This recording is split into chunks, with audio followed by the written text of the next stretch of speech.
Welcome, Chris Evans Radio. We are back with little Dave with episode 12. We have no topic to start off with. We're going to get right to the meat and potatoes of the episode. And with Nationals just happening this past Friday and Saturday, I texted him and I was like, man, I know the topic. It is why you shouldn't talk shit before a show. And it doesn't matter if it's a regional, it doesn't matter if it's national level or the Olympia, right? Like, to me, unless you're Ronnie Coleman, Phil Heath, anywhere in the top five, have at it. Right. But that is a 0.0001% of the population. Like Nick Walker can say, I'm going to win the Olympia. He's been third. Way different than you who've never competed at the national level and you're like, oh, I'm going to go win nationals. Okay. Have you ever been to a national level show? Do you understand the level of talent there? And listen, right. Definitely first-time competitors in terms of first-time national level competitors winning a pro card. Again, that is a very minute group of people with elite level of genetics that catch the right show at the right time. Right? Yep. Actually, yeah, just at nationals, she won one of the shows I was working backstage at in was that October? And that was her first show ever. And I kid you not, backstage, I was like, how many shows have you done? I was expecting to hear like 18. Right. She's like, oh, this is my first show ever. And right. I was like, go do nationals. Yeah. Because she took the overall there. And now she just got a pro card. That was her second show ever. Right. And it's just like wild. Like that does happen, but like the amount of times that it doesn't happen is so much higher.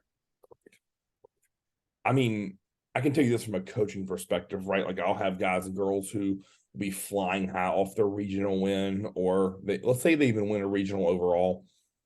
And they're like, oh, I'm ready to go to North Americans. Let's go into it. I'm like, okay, do you want to waste $6,000 or do you want to use these next 8 weeks to get better and bigger to get ready for that level? And some people take that coaching very well and like, oh, you're right. Other people push back, right? And then I'm forced to do things like, all right, here's who won North Americans last year. This is their stage shots. These are your stage shots. Do you think you can compare with us? Yeah. No, you can't. You are 20 to 30 pounds less, right? Or your condition wasn't sniffing where you needed to be, or your structure needs to be drastically improved in terms of, if you're in classic or something like that, right? Yep. So, part of it, I believe, is delusion, right? And not knowing or understanding what that level, the next level of competition looks like. And listen, you and I have been to enough national level shows and been around enough national level competitors to understand the level of tissue and conditioning you need to be competitive, right? It doesn't matter if you're talking about a middleweight or a super heavyweight. Like you can look at you take those top 3 middleweights at nationals, put them in a gym, in any gym, everyone's eyes are going to be on those dudes. Right. Yeah. They're not just making weight. You know what I mean? They look really good in that weight class, and that's like the funniest thing to bodybuilding for me. It's like people are like, oh, I'll just suck down to a small weight class. It's like, good luck losing. Like if you can do that, that's fine. But like trying to make yourself into a weight class is just like, especially with bodybuilding, it's just like make yourself look really fucking good, and then figure out what the scale weight is. Yep. If you're like 227, fuck. Right. do heavies instead of supers. Right. 2 pounds, you could do that in the day and a half. Like that's not even a struggle. Just don't eat that. Cool. We had 2 days of low food. Cool. That's it. Just drop carbs for 2 days, or just don't eat. Right. Yep. But yeah, if you're like, oh, I'm 240, better make heavies. Like, good job. Right. Like this isn't powerlifting where you can eat whatever the fuck you want after. Correct. And do just fine, rehydrate, right. And it's like your look's going to be so off. If you look great at 240 and you get down to 225, like what do you think is going to happen? You're losing muscle. Yeah. That's one of the things I think you and I have always done well with you is you've never been like, oh, I'm married to this weight class. Oh, I'm a light heavyweight, or oh, I'm a middleweight, or I'm a welterweight. Fill in the blank. because we've done them all, except Yeah. for Cooper. Like, Yeah. I've always been like, I'm just gonna put you where you look the best. And you're like, Yep. okay, cool. You don't fight me on it. Or I have some guys like, Chris, you have to make me light heavyweight. And could I have made you a light heavyweight at North Americans? Yes. I mean, I think there was a couple days you were what, 197-ish, 196. I had to go back and Yeah. look at the check-ins. But that wasn't your best look. It was No. emaciated and thin. Yeah. In comparison to you at like 205, 207, 210, 212, completely drastic different look in the same condition. Yeah. So I was getting your scale weight down, but the condition wasn't getting any crisper. You were just getting like flatter, and which made your condition in turn look worse. So, Yep. you know, it was one of those things where I'm not married to a weight class with you. Like, we want your best look.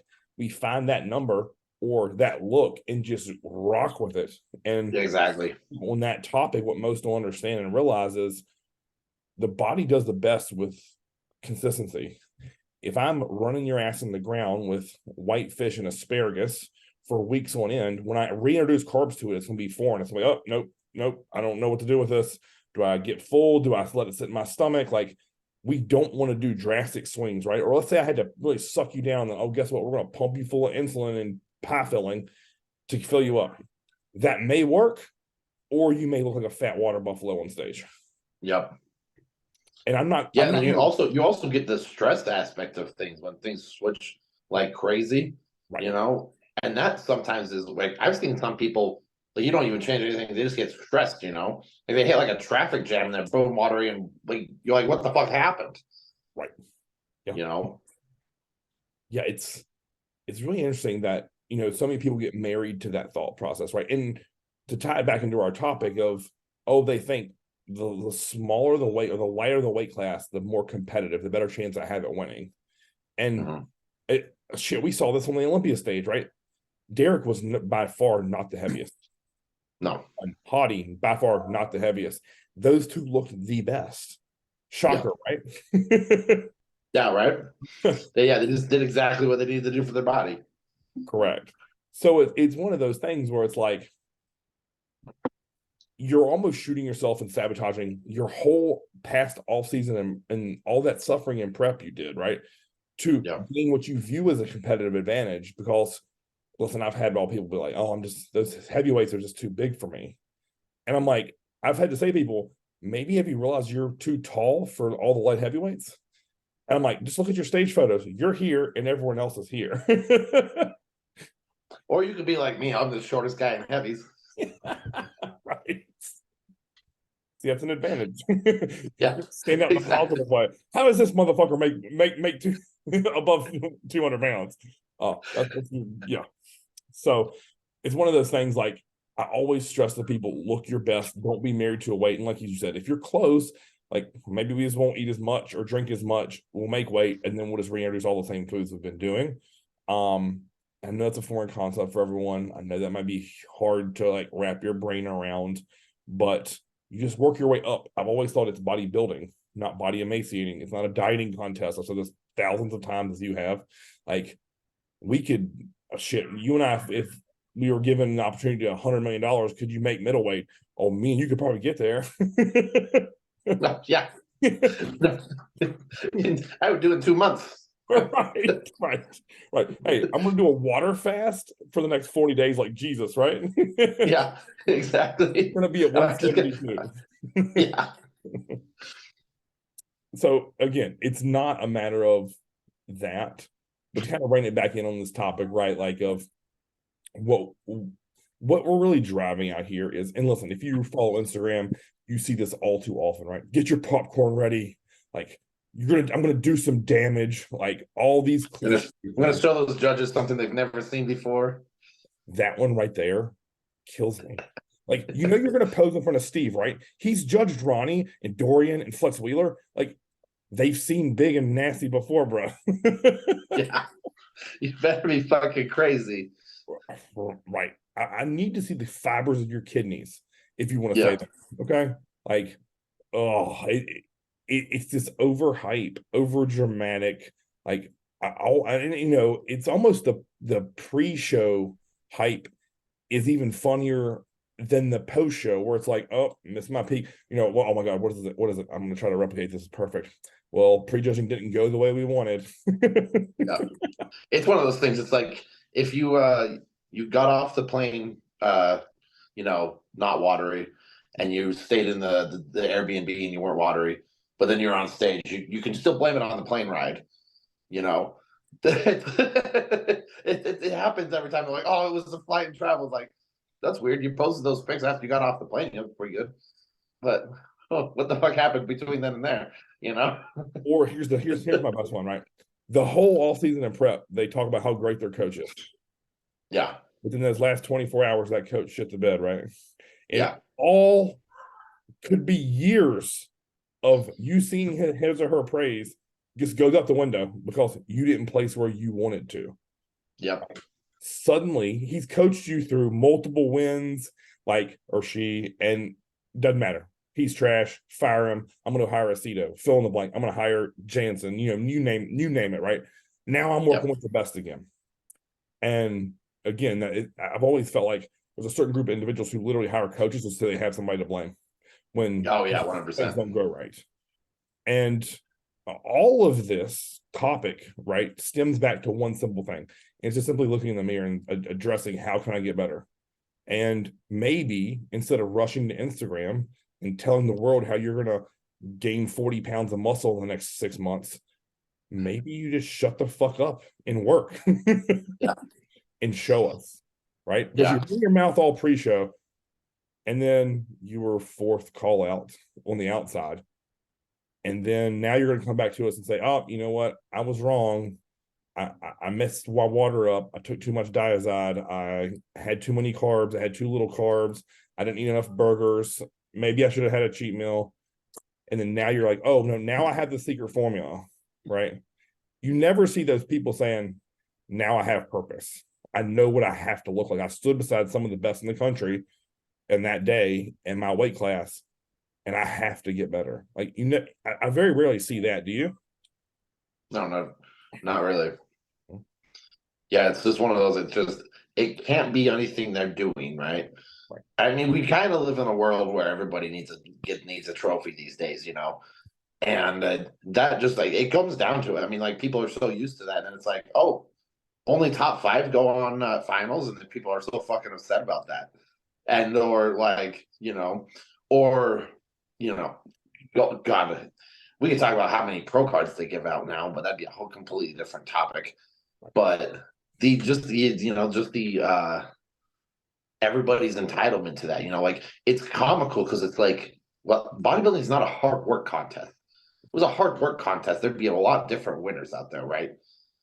It's who showed up, looked the best, posed the best, and was in the details of their category. You know what I mean? It's not like, oh, he suffered more, so he should win. That's the harsh reality of that. That's not what bodybuilding is. And so when you get super twisted, because oh, cool, you had a hard prep, so you're obligated to win. No. Right. Yeah.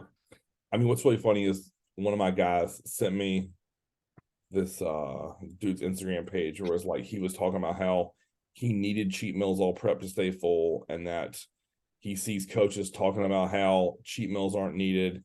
And he's like, when I win that trophy and turn pro, no one is going to know I had any cheat meals. And dude was last call out on the outside. Yeah. It's interesting, right? Because in my mind, you talk all that shit about how you need cheat meals and how you were going to win, right? And then you get back in your room after prejudging, do you sit there and think, oh, maybe I shouldn't have had all those burgers and fries, right? Yeah. I've always wondered that too. I've seen so many people are hoarders of snack food. Yes. And is this a fallback, or what the fuck's happening here? Why do you need a freezer full of cookies post show? Are you already planning on just being done with the sport, or what the fuck's up? I get having something good, but you don't need a month's supply of cookies. right. At what point does your diet ever look like that? You know what I mean? Like, and Maybe if maybe, it does, maybe they watch too many one rail videos.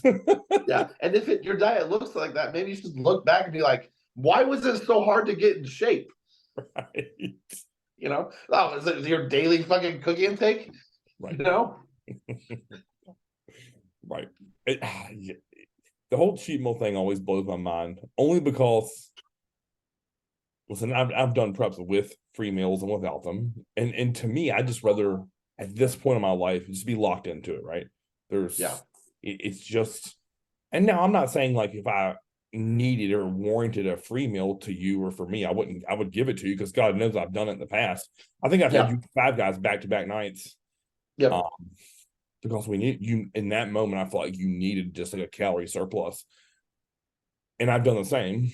But to me, just like being locked in and not having that exit strategy, not tasting that food, you don't crave it as bad. no, And I know that because when I did preps with Shelby, man, like he would let me eat pretty aggressively on Saturday night. And I can tell you when I woke up on Sunday, guess what I didn't want? My diet food. yeah, You yeah, know, exactly. you're on that treadmill or stairmaster and you're sweating like a pig and you're having indigestion and heartburn and you feel like you're going to shit your pants because you're like, oh God, what was that dairy on those cheeseburgers? And it's like, oh man, IHOP breakfast sure would taste good right now. Where when I give you extra cream of rice or we just have extra rice and some fruit, like it's not hard to get back on plan the next day when it's a normal, regular day. Yeah, And in addition to that, you aren't up 10 to 15 pounds on the scale, right? yeah, You may be up 3 pounds, or you shit. Some days you're down 2 pounds. I'm like, okay, cool. Let's repeat that day, but let's add some fat to it, or add more, double the carb intake. That to me is always going to be a more favorable strategy. yeah.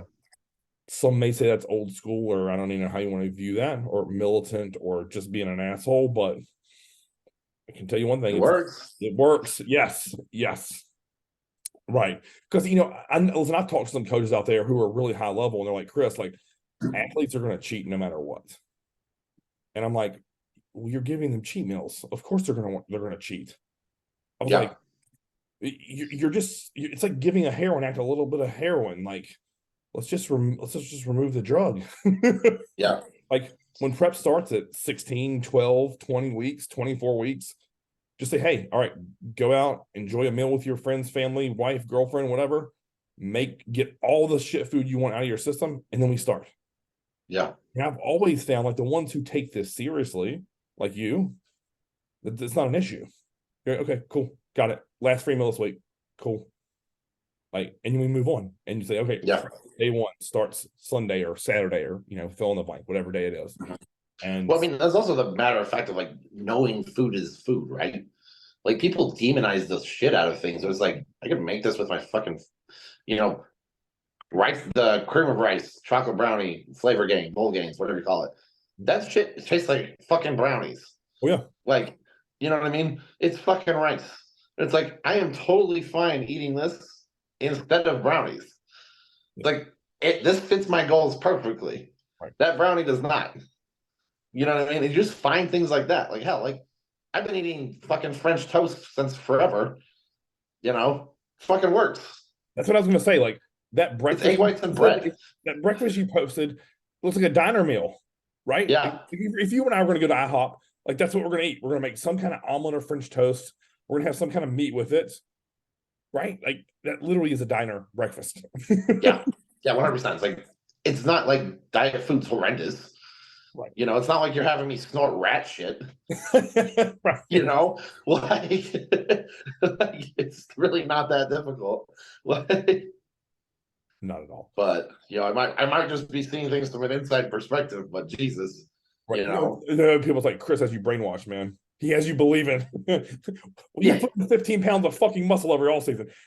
I think I would believe too. yeah, super true, Come join the cult leader. Come join him. right? I have all the answers. Oh, right. Like, okay. So, it's one of them things, right? Like, I would say as a whole, like, the less talking you do and the more you just post work sets. the more you post progress side by side photos, and just leave it alone. Like, let that speak. In this world will get you so much more respect. And when you actually do win, like, how rewarding will that be that you're like, you know what, man, like, I didn't show my cards. Even though, listen, we get 10, 15 more pounds on you. And I will say to myself, we're going to go get this fucking win, right? You'll never see me post that because I know exactly. if a freak shows up, we're going to have to like say, okay, cool. I was beaten by a better man that day, right? Yeah, exactly. Just what it is. Right. And it's just it's comical when people just want to just portray something like we get it. Like if we're running a race, you want to fucking win. You know, I kind of hate the me versus me because it is that, but it's also not, right? Like the people always saying me versus me, they're giving themselves an out. Yeah. You know, like cool, if you didn't win, reassess why and fix it. Like that's what bodybuilding is about. You know what I mean? It's not just about like, and yes, it's beating your best. You're like, I'm very excited when I, year to year I'm getting better. That's what that's the game of the game. But I'm getting better so that I can win. Yes. You know what I mean? Because then what happens is this self-love nature of everybody. Like, oh, I beat myself. I had a better attitude this prep, but I actually look worse. But I beat the man in the mirror because happy now. It's like I don't understand that. Like you can do that you could go go bowling. You know what I mean? And do something else. Like I don't obviously we're both competitive. Yeah, right. I like winning and losing sucks. But you don't learn how good winning feels if you only win. Right. It's just one of those things. It's like, all right, cool. You lose, you dust your shoulder off. You're like, all right, cool. How do we play this again? And that's what makes things fun. Yes. The competing aspect. Like that's why it's fun. Like if it was easy, everybody like, you know what I mean? It's one of those things. If it was an easy sport, like we'd all be doing it. Yep. How it goes. Right. You hit on a great topic there, right? Like of yes, we are competing against our previous self, but we also do this to see where we stand against our peers, right?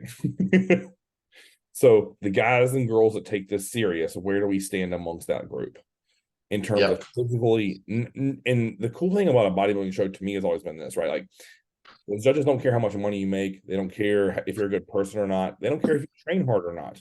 It's what do you look like standing beside the 3 guys to your left and 3 to your right. And it's a simple thing. On that day, for that 5 to 10 minutes, what do you look like?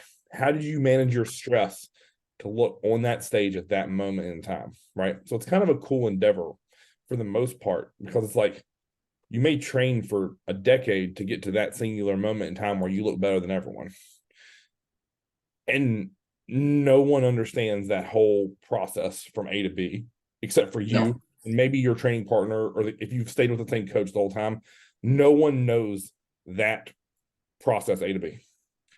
And it's really interesting because you could look incredible standalone, like dynamite, and you get beside 2 or 3 freaks, and it's like, okay, more work to do. We're just literally back at it. We are moving in the right direction. And it's like you said, you'll feel uneasy in your stomach when you get off stage. And you're like, man, fuck. Like, oh, I want to be better. And then you kind of sit down and come up with a game plan. Like, okay, this is how we're going to achieve that. And then it's right back to the fire. To me, when I get back in the gym that first day, it's like, okay, cool. Wherever I placed, win, lose, draw, last place, when I get back my hands on that weight again, it's like, oh, hell yeah. Now we're back in the groove. And I know you feel the same way. Because when we trained back at that gym, it was like, okay, cool, we were 7th, but now we're working to beat that. That was day 1. And honestly, it was probably when you woke up and had that first meal the first day. Yeah. So, right. And like, I think that's where a lot of people miss is they either quit because their teeth kicked in, Or they look for all this validation from their friends, family, Instagram, and they're like, oh, well, look at this guy. Like, look at him out of this shot. Look at me fully in, and I beat him, right? You didn't. Dude, your mom is always going to be on your side in these cases, right? Your friends and family, they have a pretty good understanding of what maybe, especially, I mean, if they've been following you around, you've been dragging your ass. Like if they're in my case, like I've been dragging my family to bodybuilding shows for 7 years now. They've seen me compete as I've moved forward. So they kind of know what the judges are looking for. They don't really follow bodybuilding, but they're like, okay, this is what needs to happen, right? They get it, but they still are going to be like, every time they're still going to think they're not looking at it like as a judge, right? Your friends and family are always going to be like, yeah, you were in shape, you look great, you know. Always, the real friends are going to tell you the tough shit, like that, like, oh, maybe like you should be leaner, or like you pose like a dumbass, or like, you know what I mean? Those are the real ones, the ones who tell you straight. But like, generally, your mom's gonna be like, you could be the worst fucker on the fucking bodybuilding stage. Your mom's gonna be proud of you. Right. She's still gonna be like, that's my boy. He did it. He's up there. Hell yeah. Yeah. It's no matter what. Like, so like that really doesn't make, you'll get feedback from the judges. It's a little bit different than the feedback from your mom. Right. Right. Yeah. And that's always tough for people to manage, I think, right? Because you have all the hype men and the people pumping your tires. And listen, we've all been backstage and you heard a coach come up there and be like, man, you had this, you won this. I don't know what happened. Like, sometimes it's just like, okay, today wasn't my day. Yeah. It may feel like I won, or people tell me that I did. I didn't do enough to make it a landslide victory, right? Like, and that's how I'll always look at that. Like when it's a close, like 1-2 decision and it didn't go your way, like, okay, I didn't do my job of slamming that door shut. And now, sometimes it can even just be like you did the job, but you just weren't done with it. correct. Yes. Yeah. You know what I mean? You're pulling cement for a swimming pool and you did the bottom half. It's not done yet, like it doesn't mean you didn't do the job. It's just you're in progress. That's like the fun, like for open bodybuilding, like from wanting to bodybuild to having a physique with winning shows, that's going to be like 8 years for most people. Yeah. 8 to 10 easily if everything's like dialed in. And or you're 30 years in the sport, you're going to retire, but how hard you attack that, but that's a different story. But it's constantly evolving. There's no going to be, if you're stagnating in bodybuilding, you're going to go backwards, and it should be a pretty easy concept for people to see. I'll always go back to this man right here. Let's see, right there. Yep. How close calls did he have, right? Yeah. Never once did I see him run to the internet and tell everyone how he was screwed. Not once. Yeah. He only complained to me a couple of times. And it was as simple as this. It didn't go the way I want. We're going to fucking fix it. Yeah, exactly. And to be as good as he was at a young age, right, as an early bodybuilder and placing well at national shows year after year after year, like, I always look back to him and be like, it was a long road for John to turn pro. And then when he turned pro, he actually was way more competitive as a pro instantly than he ever was as an amateur. Like, which is even more of a testament to like how incredible his physique was. And because you couldn't deny that level of condition every time. It was just a matter of, like you said, like his job wasn't finished. He had to bring his back up. He had to do, all little things. He had to get his shoulders so damn wide that his waist and hips didn't look as big. Like, it's one of those weird things. Like that was one of the most valuable lessons he ever taught me was you never heard him predict a win. You never heard him bash the judging or say he was screwed or politics or, fill in the blank of, I've never even heard him say, I missed my peak, for Christ's sake. I've heard him say he's cheated on his diet and he regretted it. But I've never, ever once heard him lean into negativity and negative talk. It was always, like you and I just said, all right, sit down, come up with a game plan, pick the show, pick how I'm going to fix these areas the judges say I need to fix, and then we get to work. Exactly. That's a lesson. Like it isn't brag and boast and talk about how awesome you are. You could have the best coaches in the world, you could have the best plan in the world. If it isn't your time, you don't have enough muscle, you aren't willing to suffer to get all the fat off, you're not going to win. And so few are scared to admit that. They aren't willing to go all in, as we talked about on this podcast since the beginning. Like, because there's sick, crazy motherfuckers out there who are. Yeah. They don't care if it's Christmas. They don't care if it's their birthday or their girlfriend's tired.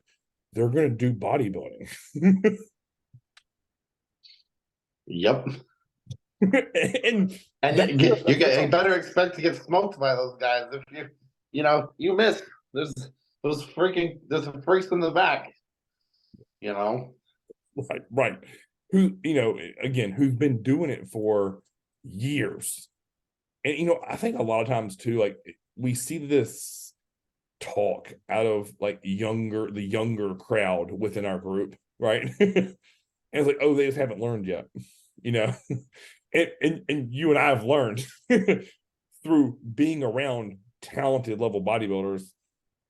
Like, we know what that peak is and what it looks like, and then we can self-evaluate because we aren't delusional and be like, yeah, we aren't sniffing that yet. Like, I mean, I'm sure like when you met Hunter, it's like, I got some work to do. Yeah. This is true. I still think this is probably the most awesome thing ever. Okay, cool. So after Hunter came to town, he came to the refinery, and John, the guy who owns the gym, has his son, right? Met Hunter as well. And the next later that week, I show up to the gym, and his son's still there. His son's like 4. His son's like, "Hey, Dad, Hunter's here." And I was like, yes! Damn right, Hunter's here. You're like, just don't look at my calves. Yeah, because I have the beanie on. Oh, right. Yeah. Right. That's incredible. You're like, okay, I'm doing something right? Yeah, something is right here. I'm tricking a 4-year-old into thinking I'm not a PB pro. Awesome. Yeah, exactly. There's the W for the day. Right. Yeah. I mean, and I'll speak on this, right? Like, so I thought I knew what conditioning was, and then I got to hang out with John in person, and I was like, I don't know what conditioning is. And then now, skewed ever since, I almost am like to the point of where I judge everyone's condition versus his live in person. And it's like, okay, well, no one's ever achieved that. Like, I've yet to see I've seen crazy people in shape, but not to his level. So it's always like, that's the barometer I always think about, like, in terms of conditioning. So it's like, I think so many people just need to see that live and in person and like watch it moving in front of them to be like, oh man, like, I have some work to do. And like you've said multiple times, like, conditioning isn't within our power. Like, it's not some obscure thing that we're chasing like muscle that might take a decade. You can get someone who's 140 pounds fat free. Yeah, I mean, we've done it. Yeah. Well, that's funny. Yeah, I mean, you're absolutely right. It's interesting because, like, I feel like a lot of people don't really realize that, like, there's all those wolves, and they're like, oh, we're so badass because we lift weights. And it's like, well, they're comparing themselves, and they're just making fun of people who don't. Yes. And it's like, oh, like, that makes you really strong by putting other people down. Like, no one gives a fuck if you lift weights or not. Like, in all reality, that comes out how you are as a person. Like, and then just being like, oh, we're cool, we're badass because we lift weights. It's like, how about you go compare yourselves to the other people who lift weights, and like your marginally strong efforts you look like a fucking dumbass when you're like, oh, we're in the Wolves Club and you're 165 pounds. Like, cool, good job. Like, go be a wolf like that. That's fine, but whatever. Right. It's one of those things where my high school football coach, he always say this, right? He always say, everyone thinks they're the king of the jungle till you throw them into a lion's den. And you learn real quick. Yep. And I've always thought about that, right? Like, you don't know until you know. And it sucks because everyone, for the most part, unless your just ego is so enormous, you don't realize it until someone may have to point that out to you. But then you're like, oh man, like there's levels to this, and there's decades of experience piled behind what is built into what you see on that physique, right? Like I think everyone's so quick to like look at Chris Bumstead, like I want to be like him. Do you realize how long he's been banging at these weights? Like one of the things I've always respected about him is you go watch the sets that he trains at, and it's like still they're hard and heavy, like squats, deadlifts, bent over rows. Like dude's working, but these kids that want to emulate him are over here studying the kids with the fucking pink dumbbells angles and have their protractors out at the gym, like with their little cute notebook. Like, hold on, you want to be like Chris, but you want to lift like these kids. No. Like, go watch his training videos and start pulling 5 plates off the ground and tell me you don't get better, right? Or start burying. I feel like I go to this subject like every time we're on a podcast, but like people's ability to just like detach and look at their environment is like gone. Like, go walk into any gym right now, like regular fucking corporate gym. There's gonna be a lot of people lifting weights. There's gonna be like 2 people who look like they lift weights. Right. You know, and then look what they're doing and look what other people aren't doing. Be like, maybe that works. And then, you know, take it a step further. You follow those guys and you go to a gym like, you know, a non-corporate gym, right? Walk into Westside Barbell, you know, with some binoculars, right? If you sneak in there, you're going to see some motherfuckers doing some insane shit. Right. Right? And you'll be like, that? And then they look like this. Right? It should be pretty fucking simple. Like, go, like, all you got to do is watch someone who's fucking huge, right? See how they train, and take notes how they do it. Like, I've never met someone big, what I consider big, right, who legitimately gives a shit about like the actual angle. Like so many people get so corrected about perfect form. Yeah. Like bodybuilding isn't perfect form community. It's how we feel the muscle. So whatever we do to feel that correct muscle is perfect form. Right. Even if it doesn't look right. Yeah. Like if we feel it like there's a lot of examples of this. But like if you feel a curl doing it like this way, or you feel it like this way, and one feels better, do it that fucking way. Right. You know, it's pretty fucking simple concepts. Like if you don't feel the muscle working, you're not working. Even if you have perfect form, something's wrong. And it's just like the ability to watch that. We all have that. You know, I'm sure you get this all the time. You'll post an exercise, you're like, Chris, like, should I do my curls this way or that way? And my instant answer is, which one do you feel more? Well, I felt when I supinate my wrist a lot. Okay, cool, do that. Well, what should I do? The one you feel more. Or what lat pull down bar should I use? I don't know. Which one do you like the most? Like, which one makes your back the most pumped? And it's like over their head. Like, they don't understand. Like, well, what's the right way? The right way is what you feel the most. Yep. End of story. Yeah, what row should I do? Well, which one do you not feel in your forearms? Right. I mean, if it's like, I'm not saying like don't just disregard things. Like obviously learn how things work. Right. Like figure out like if you don't know how to fire the muscle, like go grab a textbook. Like, cool. What is this muscle's job? And then work downstream from there. It doesn't need to be so mechanically like. And now if I rotate my pinky counterclockwise to the direction of the moon, and the tide's this way.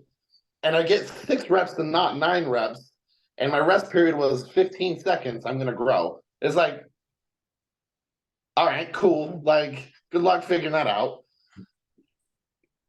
I'll give you a great example. I had a young kid reach out to me, and he was like, Chris, like, so Paul Carter says I need to train in the 4 to 8 rep range for legs and all body parts. But you say that you train your legs like 12 to 30. And he's like, I've tried some of your videos and my legs get blown up. When I do his 4 to 8 reps, all I do is felt my knees and my low back. I'm like, you just answered your own question. Exactly. Write down what you just said and then reread it to yourself.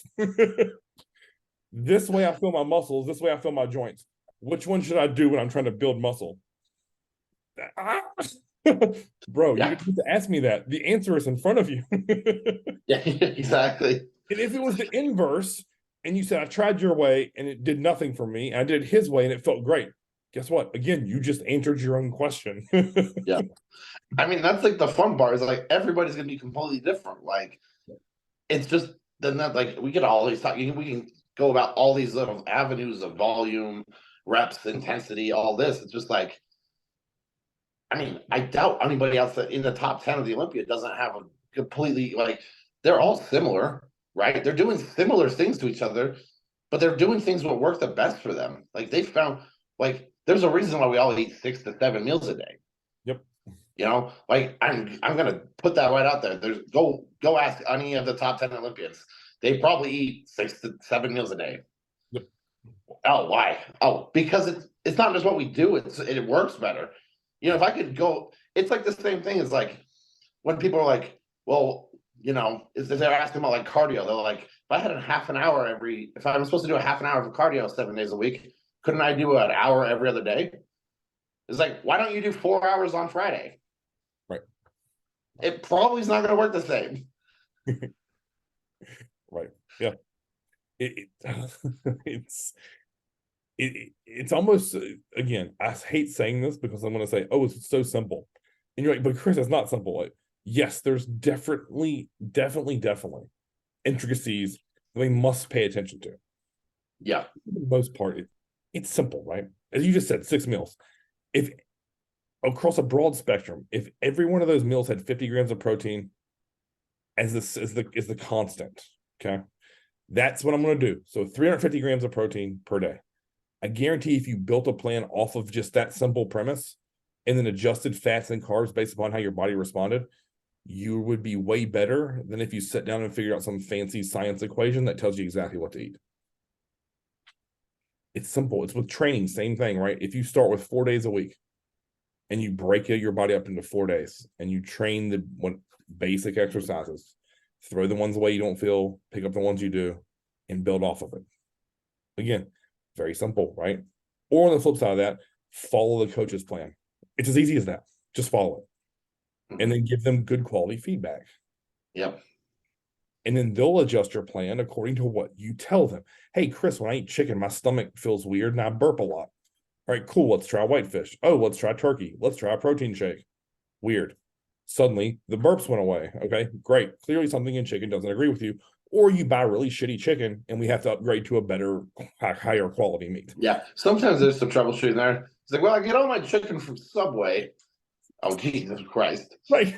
Right. I get my ground beef from, we go to In-N-Out. We just ask for a whole bunch of double doubles with no cheese. Right. That's my. Okay, I'll give you a great example. As we've said on here plenty of times, you and I go to Trader Joe's and get the Just Chicken, right? When Chris and I were in California, we went over there, found the Just Chicken. Guess what? When I flipped that package around just to confirm it, because my batshit crazy OCD brain, the ingredient list was this long. Yeah. And olive oil in it. It had a bunch of seasoning and shit. And I was like, can't do this. And I went over there, asked one of the ladies, like, do you have any of the Just Chicken? And she's like, yeah, it's right over here. I'm like, okay, cool. Let's go look. I was like, nope, I already found this. I was like, I want Just Chicken. And she's like, oh, this is the only stuff we have. Okay, cool. I went over 15 feet this way and bought the raw Just Chicken. Mm-hmm. Again, really simple concept. Exactly. It's the things that the simple ingredients we have access to are what is going to work best.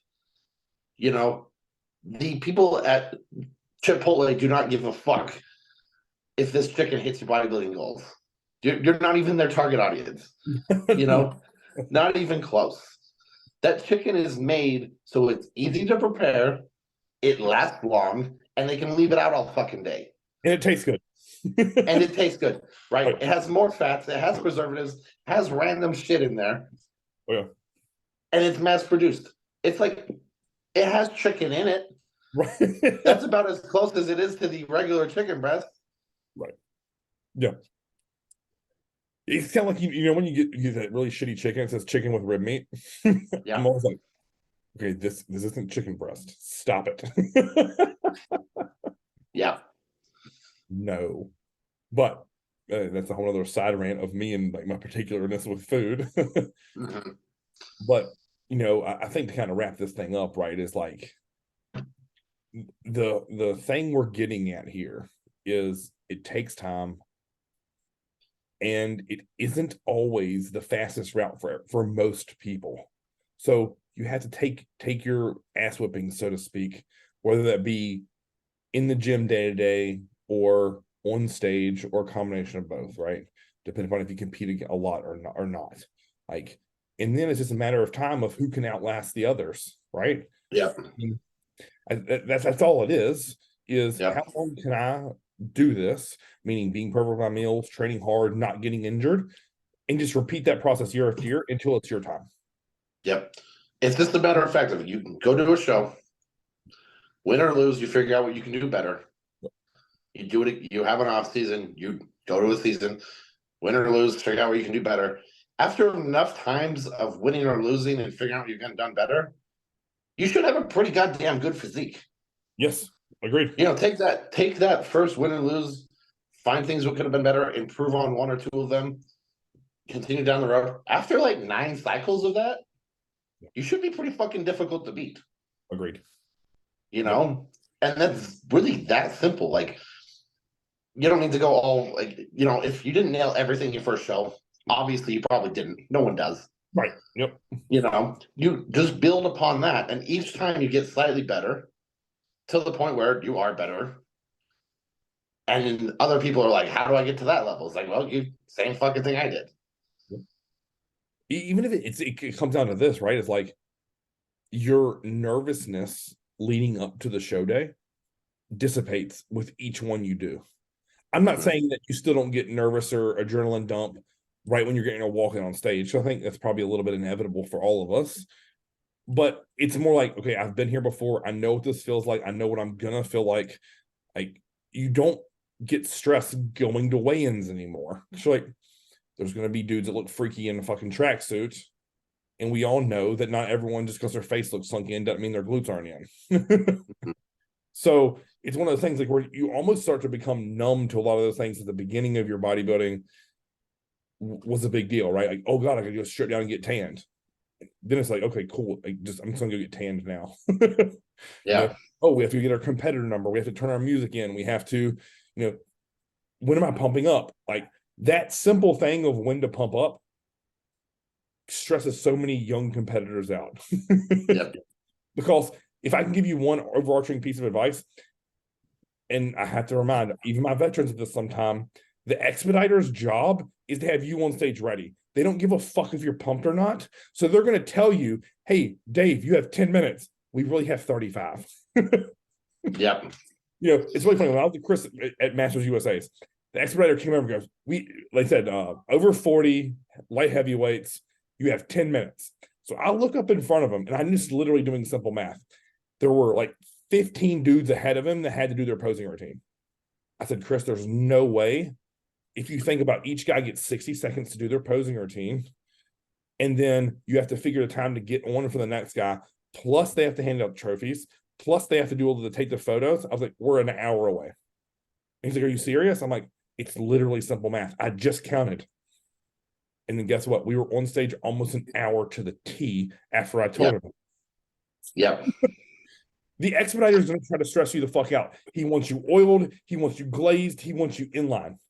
He doesn't give a fuck about your pump where you place. His job, he has one job that he gets paid for. It's getting you on stage when you're called. Yeah. Dude, honestly, that's a hard job too. Yes. I've done that before. God, I didn't have a voice for like 2 days. I was yelling at so many men's physique guys. I was like, where the fuck's 97? Right. Like, I kid you not, dude. I've expedited, right? And the amount of people who are not backstage blows my fucking mind. Yes. Like, it's like, it's not hard. Like, just be on the fucking ground over here. Like, just don't fucking leave. Right. Have your shit. Just be there. Yeah. You're not wrong. It might be more than I'm going to tell you, but you better not fucking miss it. Right. Yes. Right. So there's a fine line there. And I've always thought of this too, like if we're speaking about take home advice, I would rather be under pumped getting in line than have already gotten a pump and losing it while I'm getting in line. Yeah. Because if okay, let's say me and you are in heavyweights together. You're behind me, I'm in front of you, and there's 3 guys in front of me. So 3 in front of me, 4 in front of you. If I can't get a pump in those 4 minutes, I literally haven't timed something right. Yeah, something's fucked up. Well, it's so funny. I feel like every bodybuilder in the world has been to the gym. It's probably an accurate statement. Yeah, right. How long does it take after you go home from the gym to not have a pump? Right. Like, we all know this. And then pre-contest, it doesn't get longer. It gets worse. Right. So when you're depleted, then you get a pump and it's going to be gone in 15 minutes. Yes. And you've seen this the entire time of your prep. You've been in the gym the entire time. Right.